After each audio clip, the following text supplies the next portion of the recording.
जहां थोड़ी देर में अब प्रधानमंत्री यानी प्राइम मिनिस्टर ने ऑल पार्टीज मीटिंग बुलाई है और इस ऑल पार्टीज मीटिंग के अंदर क्या कुछ होता है, सबसे पहले इसी पर आज चर्चा करेंगे क्योंकि थोड़ी देर में ऑल पार्टीज मीटिंग शुरू होने वाली है नई दिल्ली के अंदर, जिसमें लगभग उन सभी पॉलिटिकल पार्टीज के हेड को बुलाया गया है जो लोकसभा के अंदर रिकॉग्नाइज्ड है।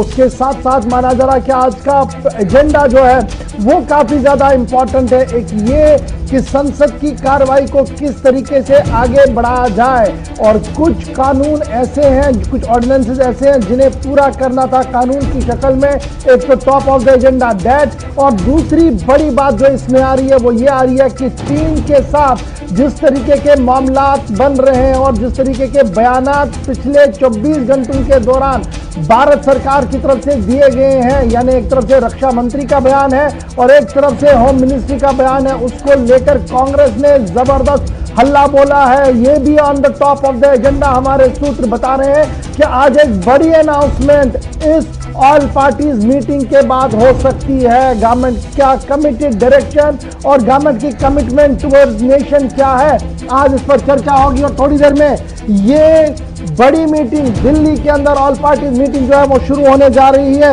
लेकिन आज ऑल पार्टीज मीटिंग शुरू होने से पहले कांग्रेस ने हल्ला बोला और कांग्रेस ने हल्ला बोलते हुए सरकार को घेरने की कोशिश की। ताबड़तोड़ सवाल सरकार के सामने कांग्रेस ने रखे हैं। पवन खेरा से लेकर कुछ और राष्ट्रीय प्रवक्ता आज मैदान में कूदे जिन्होंने सरकार पर सवालों की बौछार की। क्या कुछ सरकार के सामने सवाल है और क्यों यह मीटिंग है महत्वपूर्ण है, जरा पवन खेरा को सुन लीजिए। उसके फौरन बाद हम पूरे पैनल के पास चलते हैं, आपको बताएंगे कि आज की चर्चा क्यों महत्वपूर्ण है। सबसे पहले पवन खेरा, आप क्यों चीन को क्लीन चिट पे क्लीन चिट दिए जा रहे हो? क्या दबाव है आप पर? प्रधानमंत्री का एक झूठ छिपाने के लिए पूरी सरकार बार बार आकर झूठ बोलती है और अगर सरकार का कोई मंत्री सच भी बोलने की कोशिश करता है तो उसको वापस से चुप करा दिया जाता है। आपको याद होगा रक्षा मंत्री ने एक बड़ी ईमानदारी से सटीक तौर पे कहा कि प्रयास जारी है, सफल होंगे या नहीं हमें नहीं मालूम। रक्षा मंत्री की कोई मजबूरी रही होगी, he is a respectable man. अगर वो भी दबाव में आकर झूठ बोलने पर मजबूर हो गए हैं तो आप सोचिए दबाव किस पर और कितना गहरा और कितना मजबूत दबाव होगा।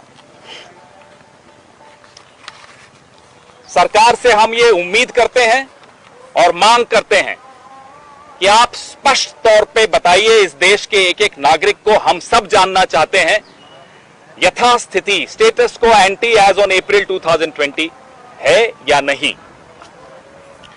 एलएसी की डिफरिंग परसेप्शंस, ये शब्द रक्षा मंत्री के थे, इस शब्द ने सबका दिल तोड़ दिया। इस देश के एक एक नागरिक को कल चोट पहुंची है इस शब्द से।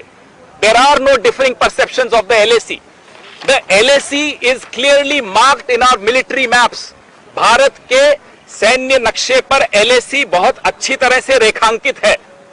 यह कह देना कि डिफरिंग परसेप्शंस हैं, आप फिर से चीन को मजबूती दे रहे हो, आप फिर से चीन के उस क्लेम को जो हमारी सीमा के भीतर आकर करना चाहता है उसको आप लेजिटिमाइज कर रहे हो, आप उसको उसकी रक्षा कर रहे हो, आप चीन को फिर से एक हैंडल दे रहे हो अपने ऊपर।